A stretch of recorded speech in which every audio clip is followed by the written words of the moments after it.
রাসূলুল্লাহ Medina চলে গেলেন। তো হিজরতের তৃতীয় বর্ষে হযরত আলী রাদিয়াল্লাহু তাআলা আনহুর বয়স হলো 22 বছর এবং হযরত ফাতেমার বয়স হলো তখন 15 বছর। 15 বছর বয়স হওয়ার আগে হযরত ফাতেমাকে বিয়ে করার জন্য কয়েকজন লোক প্রস্তাব দিয়েছিল, কিন্তু রাসূলুল্লাহ একটাও প্রস্তাবকে গ্রহণ করেননি। না, আমি এখন বিয়ে দেব না। শেষে বিয়ে দেওয়ার জন্য যখন কথাবার্তা হচ্ছে, কার সাথে হচ্ছে? হযরত আলীর সাথে হচ্ছে। বিয়েটা কোথায় হয়েছিল?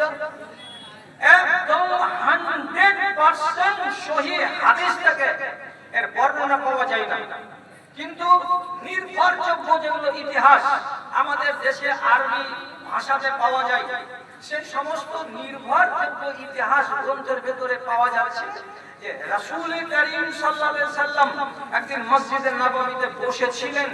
এমন সময় তিনি আওয়াজ দিলেন হযরত আলীকে, আলী এদিকে এসো। আলী রাদিয়াল্লাহু তাআলা আনহু কাছে এলেন। সেইখানে বসেছিলেন আগে থেকে আবু বকর সিদ্দিক এবং হযরত উমর এবং রাসূলুল্লাহ এক গোলাম। ওই জায়গাতে নবী করিম সাল্লাল্লাহু আলাইহি সাল্লাম বললেন, না দে সাদ ইবনে ওয়াক্কাস, আমার মামু সাদ বিন আবি ওয়াক্কাসকে ডেকে আনো। সাদ বিন আবি ওয়াক্কাসকে ডেকে আনা হলো মসজিদে। তাহলে আপনি আঙুলে বলেন লোক কটা হলো? হযরত আলী, আল্লাহ পাকের নবী, হযরত আবু বকর সিদ্দিক, হযরত ওমর ফারুক এবং রাসূলুল্লাহর গোলাম এবং সাদ বিন আবি ওয়াক্কাস। টোটাল 6 জন লোক মসজিদে। এই জায়গাতে নবীজি কথা বললেন তাদের সামনে, আমি আমার মেয়ে ফাতেমার বিবাহ দেব হযরত আলীর সঙ্গে, আমার চাচাতো ভাইয়ের সঙ্গে। আপনারা এই মজলিসের 60 লোক, এই জন্য আপনাদেরকে উপস্থিত করেছি। রাসূল তো মেয়ের বাবা, ইনি তো বাদ। হযরত আলী তো জামাই বাবু, ইনি তো বাদ। ইনাকে যদি বাদ দেওয়া যায় তাহলে মজলিসে কটা লোক পেলাম? 4টা লোক পেলাম। 4টা লোকের বর্তমানে নবী করিম সাল্লাল্লাহু আলাইহি সাল্লাম মোহরের উল্লেখ করলেন না। কত টাকা মোহর ধার্য হলো এই কথাটা উল্লেখ না করেই মসজিদের ভিতরে হযরত ফাতেমার বিবাহ করিয়ে দিলেন। আলী রাদিয়াল্লাহু তাআলা আনহুর জামাই এবং এই ইনারা হয়ে গেলেন স্বামী আর স্ত্রী। এবার আপনি চিন্তা করেন, এই বিবাহটা যখন আমি মডেল বিবাহ করব, আদর্শ বিবাহ করব। কেন আদর্শ বিবাহ বলবো? যে রাসূলুল্লাহর বেটি হযরত ফাতেমা সম্পর্কে হাদিসে আছে, সাইয়্যিদাতুন নিসাই আহলিল জান্নাতে, জান্নাতি মহিলাদের সরদার হবে, সরদারনি হবেন কে? হযরত ফাতেমা রাদিয়াল্লাহু তাআলা আনহা। তাহলে এত মহান চরিত্রের অধিকারী একটা মহিলার বিবাহ হচ্ছে, তার বিবাহের মজলিসে লোক কটা পেলাম? 4খানা পেলাম। 4খানা, মাত্র 4খানা।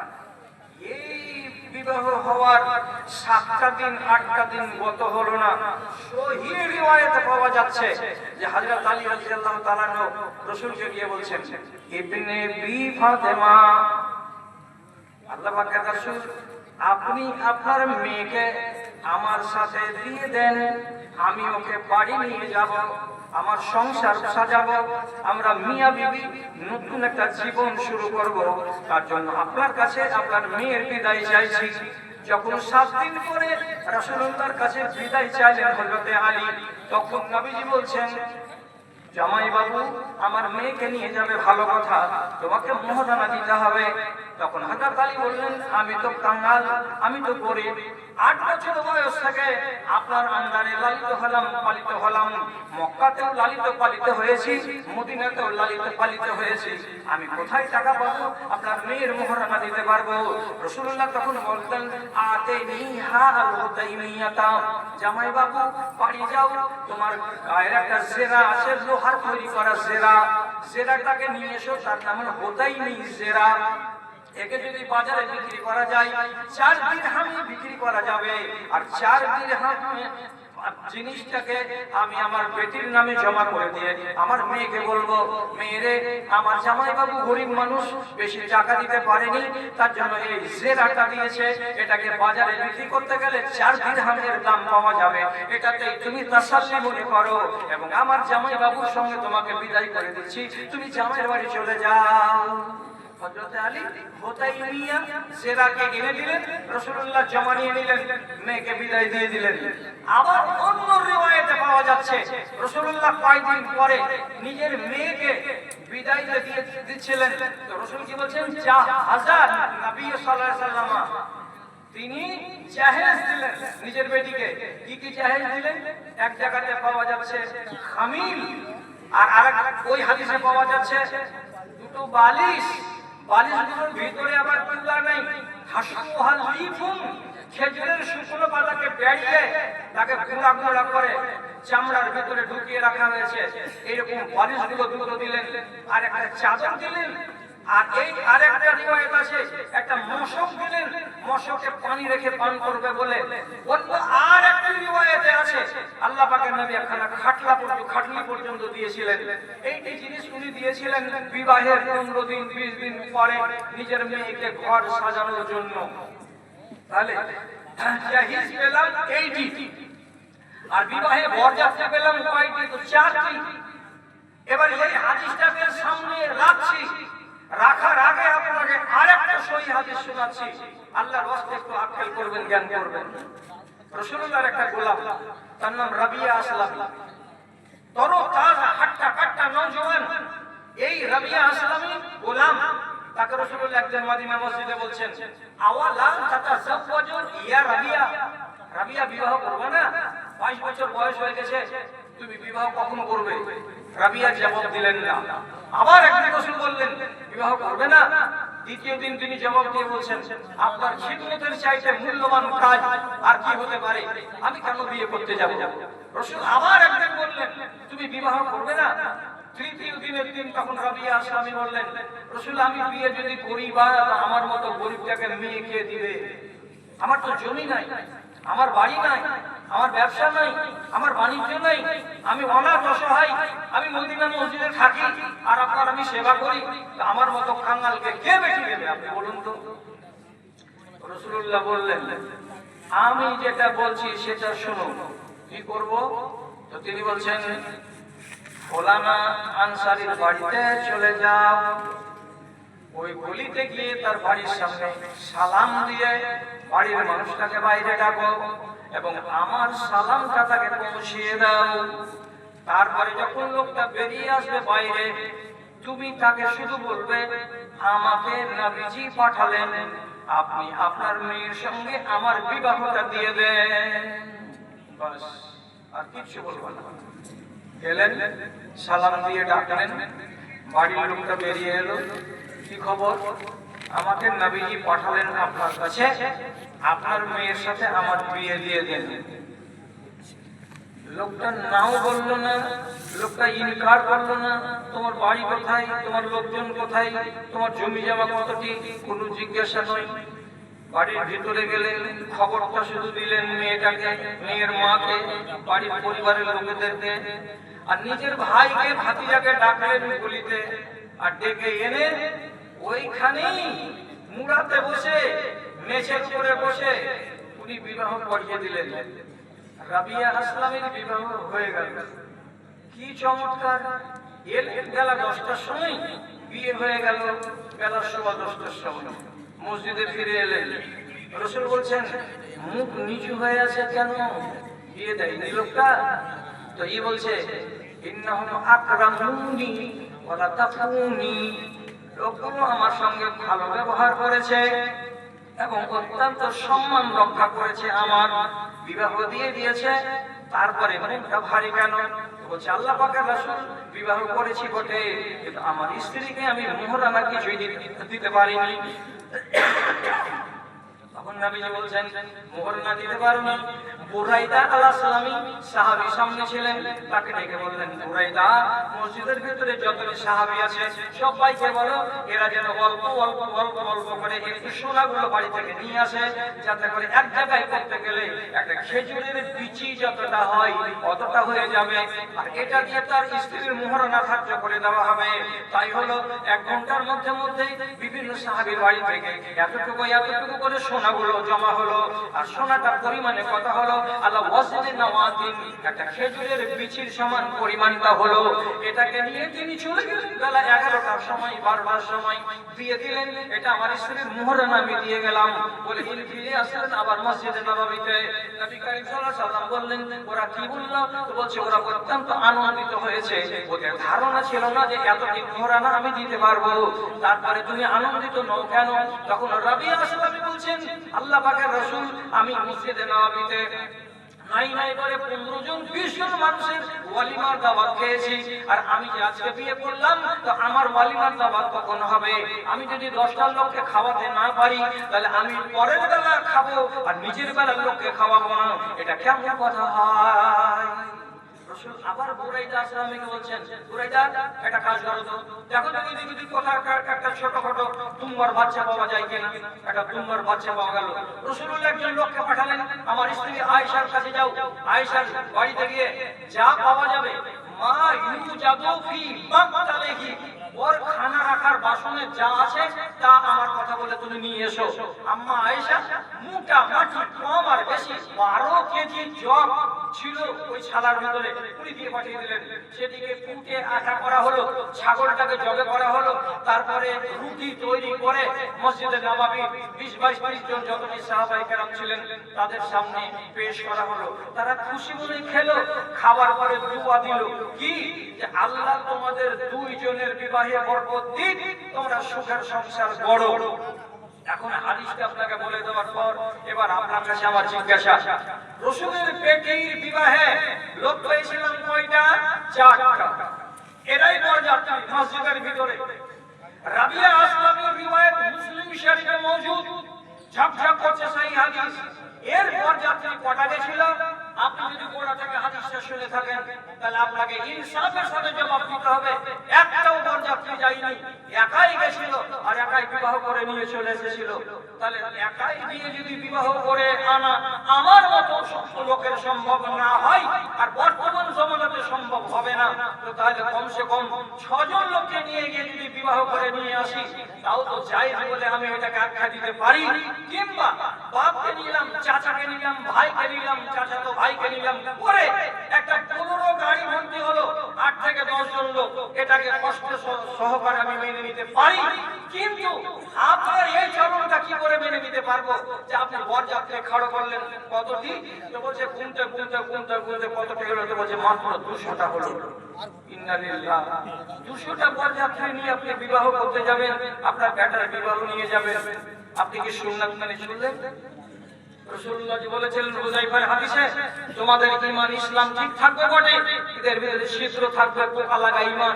তাহলে বিবাহের এত বড় মশলা, এই মশলাটা বলতে আমারও কবরে যাওয়ার টাইম চলে আসলো। আমি 66 বছর পার করতে যাচ্ছি আমার বয়সে।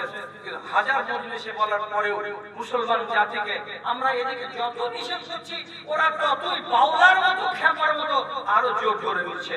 গত 15-20 দিন আগে কাটিহার জেলায়, গ্রামের নাম বলছি না, এমন একটা প্যান্ডেলে জালসা হলো। প্যান্ডেলটার দিকে তাকাচ্ছি আর বারবার করে বলছি, আল্লাহজি জালসার প্যান্ডেল কে এত দামি হয়? কথায় কথায় প্রমাণ পাওয়া গেল এই প্যান্ডেলটা হচ্ছে একটা বিবাহের প্যান্ডেল। বিবাহের প্যান্ডেলটাকে 7 লক্ষ টাকার ডেকোরেটরকে দিয়ে সাজানো হয়েছিল। এতে ছিল নানান রকমের বাল্ব এবং এতে ছিল নানান রকমের ডিজাইন। অনেকগুলো খুলে নেওয়া হয়েছে। প্যান্ডেলটা আমরা অনুরোধ করেছি খুলিও না, এখানে একটা রাত রাখো, আগামী কালকে আমাদের এখানে জালসাটা হয়ে যাবে। বাড়ির মালিক বলল, রেখে দাও ভাই, একটা দিনের জন্য তোমাকে আর 10-20 হাজার টাকা আমি দিয়ে দিব। প্যান্ডেলে আমরা জালসা করে এলাম, ওখানে গিয়ে জানতে পারলাম বরযাত্রী কতটি এসেছিল? মাত্র 700টা এসেছিল। কসম আল্লাহ, এটা গায়র মুসলিমের রীতিমান। যদি আপনি কোরআন আর হাদিসকে শোনার পরে আর মানার পরে আর জানার পরে যদি আপনি মানার মানসিকতা না দেখান, তাহলে আপনাকে কি বলে আমি সম্বোধন করতে পারি? আল্লাহ রাব্বুল আলামিন সূরা জুমারে বলেন, ওয়ামান আযলামু মিম্মান যুকিরা বিআয়াতি রাব্বিহি, ওর চাইতে বড় জুলুম জালেম দুনিয়াতে কি হবে? যার সামনে আল্লাহর কথা বলা হলো, কান পেতে শুনলো, তাকে ভালো লাগলো, কিন্তু মানবার বেলা উল্টো দিকে হাঁটা দিয়ে দিল। এর চাইতে বড় জালেম দুনিয়াতে আর কি হতে পারে? আর এই বলছেন আল্লাহ রাব্বুল আলামিন, এই রকম জালেমগুলো সম্পর্কে আমি খবর দিচ্ছি কি, আমি মিনাল মুজরিমিনা মুনতাকিমুন, আমি এই সমস্ত আসামীদেরকে তার বদলা চুকিয়ে নিতে পারবো, এই ক্ষমতা আমার কাছে আছে। তোমরা আসামি কেন? আসামি আল্লাহর কথাকে শোনার পরে মানো না কেন? আল্লাহর রাসূলের কথাকে শোনার পরে মানো না কেন? 200 জন বরযাত্রী কেন যাবে? আচ্ছা গেল তো গেল, ওর বাড়িতে ফ্রির খানা ছিল, খেয়ে দিয়ে আপনারা চলে আসলেন। আপনার বাড়িতে যেদিন খানা তৈরি হবে সেদিন আপনি বিশাল বড় প্যান্ডেল লাগালেন। বাইরে প্যান্ডেল লাগাবার কথা আমি আপনাকে নিষেধ করতে পারছি না কঠিন ভাবে, তবে বাড়াবাড়ি করতে কোনো মতেই দিতে পারবো না। মসজিদে বিবাহ বসার কথা আছে, হাদিসের ভিতরে এটা হলো সুন্নাত। মসজিদে কেউ বিবাহ বসায় না। আর বসাবে কেমন করে? যেগুলো বরযাত্রী যায় তাদের ফুল প্যান্ট গুলো এক একজনের 20 দিন করে ধোয়া নাই, আর এক একজনের ফুল প্যান্টে 15 দিনের মুখ লেগে লেগে আছে। জিন তো পালাবে, ভূত তো পালাবে এর পেশাবের গন্ধে। আর এইরকম ফুল প্যান্ট পরে পরে মুসলমানের বাচ্চা, যার চেহারাটা দাড়ি নাই, যে সিগারেট টানে, আর যে তিরঙ্গা খায়, যে গুটখা খায়, আর যে সব সময় কানে লিড ভরে রাখে আর ইবলিশ শয়তানের বাজা বাজায়, এইরকম মানুষগুলো তো বরযাত্রী। তারা মসজিদে নিয়ে গিয়ে বরযাত্রীর আসনে বসতে দেওয়া আসলেই অন্যায় হবে এই জমানায়। কাজে ওইটা সুন্নাত যারা মানে না, তো তার জন্য আমার মনে দুঃখ আসে না। কিন্তু আপনার বাড়িতে যেদিন পালা পড়লো, এই অনুষ্ঠানটার নাম হলো অ্যাকচুয়ালি হাদিসের ভাষায় এটার নাম হলো ওয়ালিমা। ওয়ালিমার অনুষ্ঠানটাকে আপনি বড় করে কাট দিয়ে বড় করে গেট সাজালেন আর সাজিয়ে লিখে দিলেন তাতে কি বউ ভাতের অনুষ্ঠান। বউ ভাতের অনুষ্ঠান। আচ্ছা বউয়ের নামে কখনো ভাত হয়? এর নাম কি হলো? বউ ভাত। বউ ভাতের অনুষ্ঠানে গোটা গ্রামের লোক খেলো এবং ওখান থেকে যে লোকগুলো এসেছিল তারাও খেলো। যেটি ওই মেয়ের বাবার বাড়ি থেকে এসেছে সেইটি লোক খেয়ে নিজের সিটে বসে যাবে, ওরাকে পকেটে হাত দিতে হবে না। আর যতটি লোক আপনার দাওয়াত দেওয়া ছিল সমস্ত লোকটিকে আপনি যে গেট দিয়ে বের করবেন, ঢুকার গেট ছিল একটা, বের হওয়ার গেট হলো আরেকটা। হাত ধুয়ে বের হবে তো মুখের দিকে যদি দেখছে তো আল্লাহ টেবিল সাজিয়ে সাজিয়ে দুটা তিনটে করে মুহুরিল বসে আছে, মালাকুল মউতের মতন তাকাইছে আপনার দিকে আর কলম হাতে করে চোখাইছে, মুন্সি কত টাকা লাগলো কও। এখন এতটি ভাত খেয়েছে, এতটুকু সবজি ছেঁচড়া তরকারি খেয়েছে, 3 পিস মাংস পেয়েছে গরু, হয়তো একটা মিষ্টি পেয়েছে বাসি, আর দই পড়েছিল তো 3 দিনের খাট্টা। এইটুকু যদি বাজারে কিনে খেতে যেত তো 150 টাকা তোমার কমপ্লিট ছিল। লাজে পড়ে 500 টাকা লিখে দিল, ওইখানে রেখে দিল, মুহুরিল আপনার নাম লিখে তুলে নিল, চলে গেল বাইরে বের হয়ে। বাইরে বের হওয়া মাত্রই বিদ বিদ বিদ বিদ করছে, একলাই বলছে সবারকে বাড়ি এসেছিলাম ভোজ খেতে, শালাকে ভোজ খেতে আমার 500 টাকা উড়ে গেল। এই টাকাটি দিয়ে এখানে না খেতে এসে বিসমিল্লাহ হোটেলে খেতাম, তোমার 120 টাকাতে সব কাজ কমপ্লিট হয়ে যেত। শালা আগে জানলাম এই খানায় খেতে আসতাম না। কতটি বিড় বিড় করে শালা আর শালি আর আলা আর আলি আর গালা আর গালি করে দিয়ে গেল, বুঝতে পারলেন তো? আপনার বেটা ওয়ালিমার দাওয়াত খেয়ে লোকেরা দুয়া দিয়ে যাবে যে আল্লাহ তোর সংসারের সুখ দিক, এই জন্য আপনি খানাটা খাওয়ালেন। আর সেই খানা খাইয়ে আপনি টাকা গুনে গুনে নিলেন, কলসি নিলেন, জগ নিলেন, প্রেসার কুকার নিলেন, আর মেলামাইন কোম্পানির থালা বাসনের সেট নিলেন, আর টাকা গুনে গুনে নিলেন। আপনার বাড়ির চাউলের বড্ড দাম, আর মেয়ের বাবার বাড়িতে 200 লোক খেয়ে এসেছিল, তাকে তখন আর একটা খানা করে দেননি, তার বাড়ির চাল ডালের কোনো দাম নাই। এই ইনসাফটাকে আপনি কি মাটিতে পুঁতে দিয়ে চলে এসেছেন, আর না আপনার বিবেকে আল্লাহ রাব্বুল আলামিন ঘুম লাগিয়ে দিয়েছে? খানা খাইয়ে লোকের কাছ থেকে টাকা নেবেন, এই আদতটা পৃথিবীর কোন আলেম বলেছিল আপনাদেরকে? এক জায়গায় একটা আলেম বলছে, এর বর্ণনা করে থাকেন, হাদিসে লেখা আছে তাহাব্বু তাহাব্বু, হাদিয়া দেওয়ার মহব্বত বাড়াও, হাদিয়া দাও আর মহব্বত বাড়াও। আরে গরু হাদিয়া দেওয়ার জন্য কি আজকের ডেটটা ছিল? অক্টোবর মাসে কোথায় গেছিল আমার বাড়ি হাদিয়া দিসনি কেন? নভেম্বর মাসটা কোথায় গেল আমার বাড়ি হাদিয়া দিয়ে মহব্বত করে আসিসনি কেন? আজকে তোমাকে কাট দিয়েছি, আজকে আমার বাড়িতে বউ ভাত, আর আজকে তুমি হাদিয়া দিয়ে মহব্বত বাড়াবা। তোমার হাদিয়া আমি জুতো মারি, তোমার হাদিয়া আমি ঝাঁটা মারি, এটা নেওয়া ঠিক হচ্ছে? আমি তো অত বড় ক্যাটাগরির মুক্তি নই, আমি এখানে ফতোয়া দিয়ে দেবো যে সব হারাম হারাম হারাম হারাম 20 বার করে হারাম।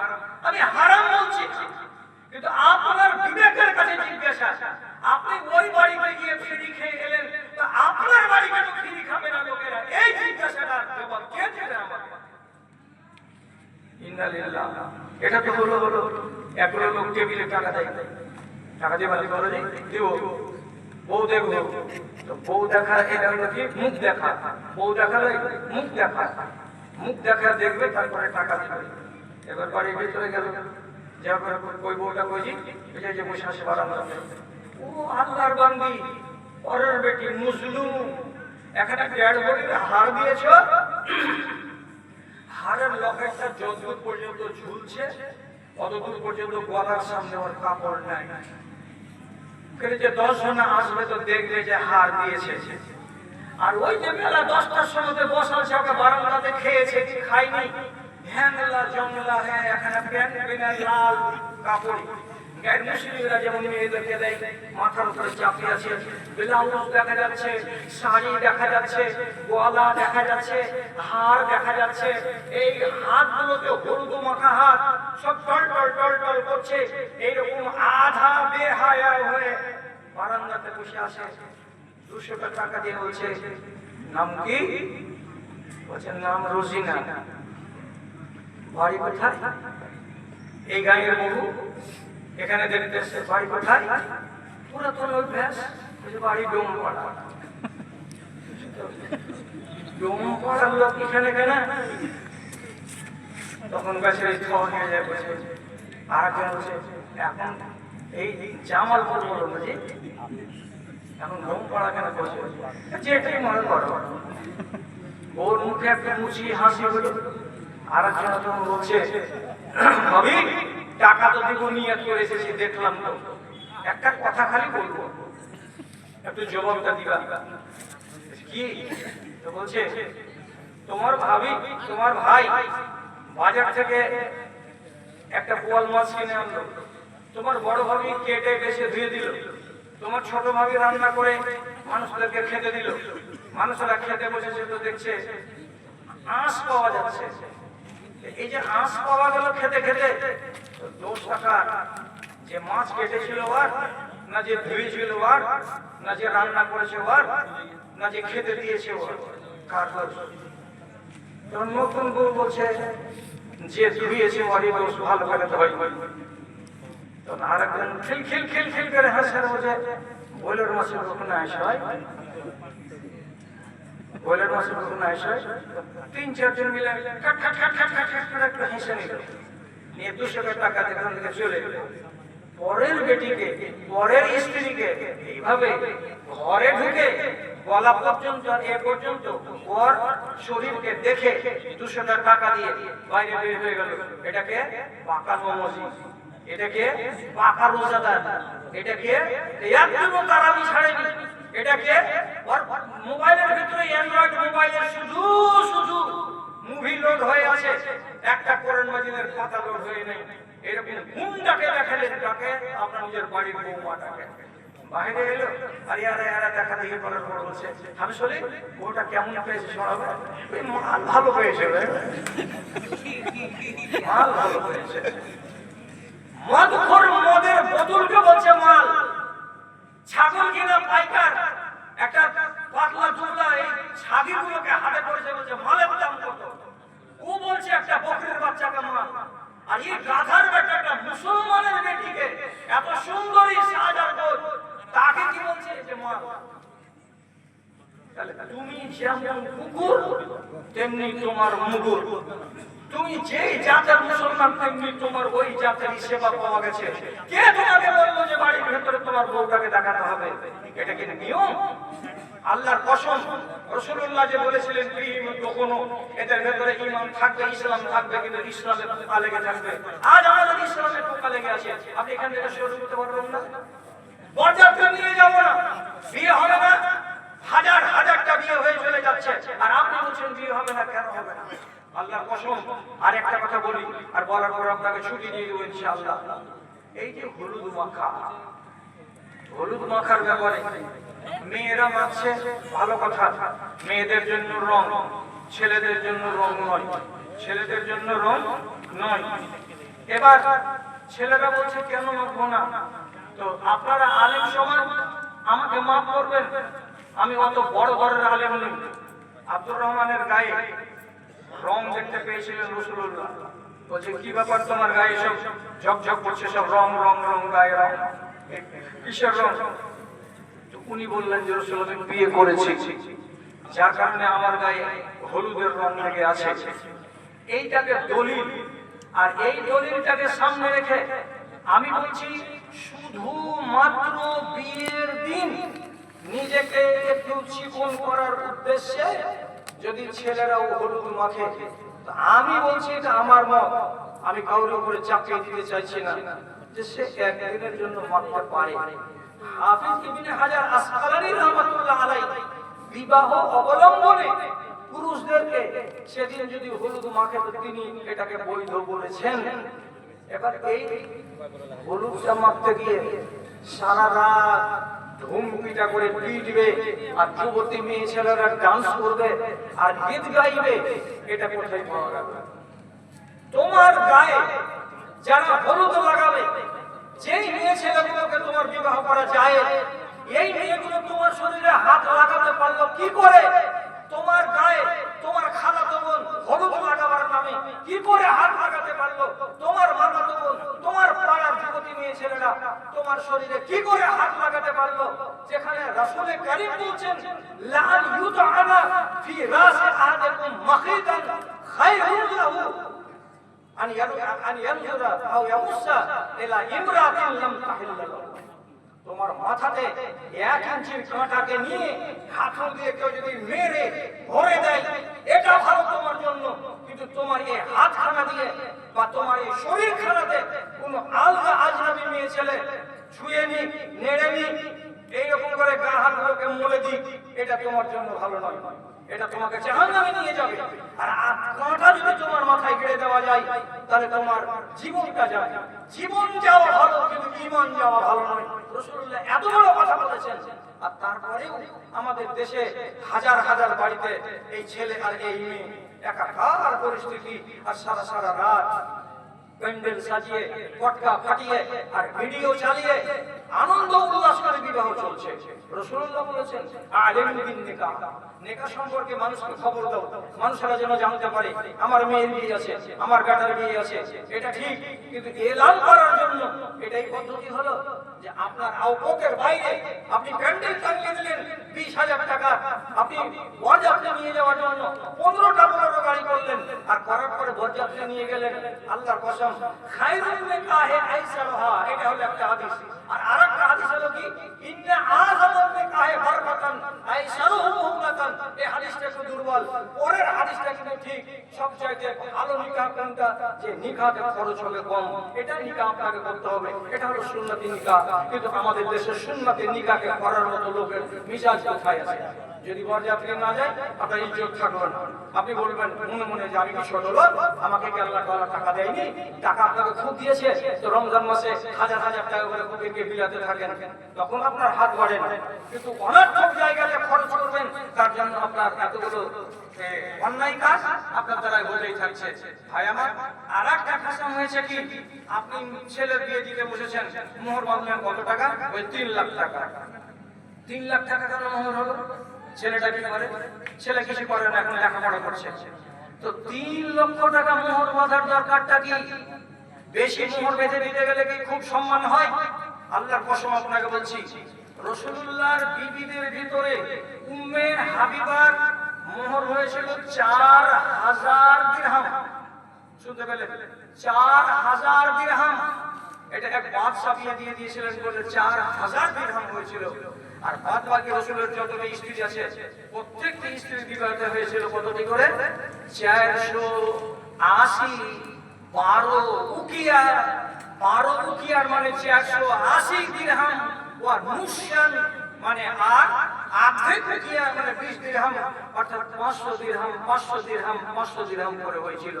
হযরত ওমর বলেন লাউ কানা হাযা মাকরামাতান ফিদ দুনিয়া লাকানা নবী সাল্লাল্লাহু আলাইহি ওয়াসাল্লাম আওলা বিহি। যদি মোহরকে বেশি করে দেওয়াটা এটা যদি সম্মানের পরিচয় হতো, যদি মোহরটাকে চড়া মোহর করে দেওয়াটা এটা যদি ইজ্জতের পরিচয় হতো, তাহলে আল্লাহর রাসূল বেশি হকদার পাচ্ছিলেন ইজ্জত কামাই করার জন্য। তিনি নিজের বিবাহেতে, তিনি নিজের বেটিদের বিবাহেতে, তিনি নিজের পরিবারের অন্যান্য সদস্যের বিবাহেতে তিনি 10 লাখ টাকা করে মোহরানা বাঁধতেন, 10 লক্ষ দিরহাম করে বাঁধতেন। কিন্তু এটা ইজ্জতের স্ট্যান্ডার্ড নয়, এটা সম্মানের স্ট্যান্ডার্ড নয়, এটা বড়লোকি করার জিনিস নয়, এটা হলো আদায় করার দেনা। এই দেনাটাকে আপনি এত লম্বা চড়া করে খবরদার ভুল করতে যাবেন না। 1000 টাকা, লাখ টাকা, 1.5 লাখ টাকা মোহর ধার্য করে দেওয়ার পর এখনকার জমানাতে কত জানাজাতে গিয়ে দেখতে পেলাম, জানাজা পড়া দিয়েছি কার, ওই যে হাজী আব্দুল ওয়াসিদের আওয়াজ উঠে গেল, হাই সাহেব আমার বোনকে এখনো মোহরানা দেয়নি, মরে গেছে। হাজী মরে গেল 65 বছর বয়সে, মোহরানা আদায় করেনি। কত টাকা মোহর ছিল? 60 বছর আগে আমার বাপের মোহরানা ছিল 10,000 টাকা তখনকার যুগে। তাহলে 10,000 টাকা মোহরানা দিতে পারলা না, দেনাটা থেকে গেল, আর দেনা নিয়ে তুমি কবরে যাচ্ছ, এটা কি ভালো কথা? এখনকার জমানায় 1.5 লক্ষ টাকা মোহরানা বেঁধে দিলেন, আদায় দিতে পারছে না, খেলা করে বেড়াচ্ছে, হঠাৎ করে মরে গেল, বাকি রেখে দিয়ে দেনা নিয়ে কবরে চলে যাচ্ছে, এটা কি ভালো কথা? সাধ্যের মধ্যে করুন, সাধ্যের মধ্যে করুন, যেটা দিতে পারবেন সেটা করুন। আর আপনার ছেলেটা সব দিতে পারবে 1, 2, 3, 4 মাসের ভিতরে, 1 বছর, 1.5 বছর, 2 বছরের ভিতরে, এই নিয়তে করুন। এটা এই নিয়তে করিয়েন না, বাঁধার কাম বেঁধে দিলাম, এবার তোর সামনে ঠাকুরের বেটা সারাটা জিন্দগি, যখন পারবি তখন শোধ করবি, না পারবি তো মরে যাবি, তখন তোর পরে ছেলে মেয়েরা শোধ করে দিবে। হচ্ছে তাই, প্যারালাইসিস হয়েছে, গাল টেড়া হয়ে গেছে, হাত সোজা হয় না, ব্যাকা হয়ে আছে, ওই হালাতেও যদি বলা হচ্ছে যে তুমি আমার মোহরানাটা দিলে না, তখন হাজী সাহেব বলছে তোকে দিবরে দিব, তোকে দিবরে দিব, করতে করতে আর একদিন চোখ বন্ধ। এটা ঠিক হলো? মোহরানা বেশি করবেন না।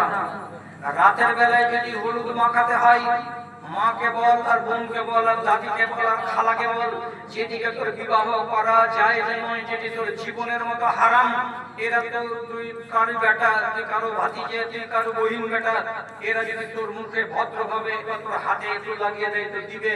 তাই বলে গাল আর মেয়েকে দিয়ে খবরদার হলুদ মাখাবে না। আর আমার দাদারাকে বলছি, বর যাত্রীর কোঠাটাকে আস্তে আস্তে করে নিচে নামান, ধীরে ধীরে নামিয়ে কমান। আর আপনাদেরকে হাত ধরে বলছি, যেদিন আপনার বাড়িতে এই দাওয়াতটা হবে বিয়ের একদিন পরে, সেই দিন আপনারা মোহরিল বসাইয়েন না, টাকা মানুষের কাছ থেকে চেয়ে নিতে যাইয়েন না। কোনো মানুষের যদি খুব মূল লাগে, নিজের ইচ্ছাতে আপনার হাতে ভরে দিবে, তুলে দিবে, ওইটা আলাদা কথা, কিন্তু টেবিল বসিয়ে টাকা কালেকশন করতে গিয়ে ইসলামকে পয়মাল করিয়েন না। আর আপনার বৌমাকে বাইরের কোনো মানুষকে দেখতে দিবেন না, সে যত বড় এমএলএ আর এমপি আর লাট সাহেবের বেটা হোক, এটা হলো আপনার বাড়ির হারিম, এটা হলো আপনার বাড়ির পর্দা। পর্দার জিনিসকে আপনি পর্দার ভেতরে রাখবেন, কোনো মানুষের বাইরে আপনাকে দেখতে না, বউকে দেখতে না পাই। আর বিয়ে যদি করাতে যাবেন তো ছেলেকেই বলবেন তুই সংসার করে খাবি, তুই দেখে আই, আমি যাব না দেখতে, তোর পছন্দ তো আমার পছন্দ, তোর অপছন্দ তো আমার অপছন্দ। ছেলেটাই যদি একদিন দেখে নেই আর নেওয়ার পরে মত দিয়ে দেয়, আলহামদুলিল্লাহ, বাস এটাই হলো শেষ কথা। আর আজকে আপনাদের সামনে আমাদের দেশের এই বিবাহ সংক্রান্ত দুর্নীতিকে নিয়ে আর কোন কথা আপনাদের সামনে বলছি না। হঠাৎ করে গত 3 দিন আগে জালসার চলা অবস্থাতে ভিজে গেলাম স্টেজের সামনে, আর উপরের কাপড়গুলো ছিঁড়ে পড়ে গেল স্টেজে। এই যে ভিজলাম আর গলা যে ধরলো আর হালকা হালকা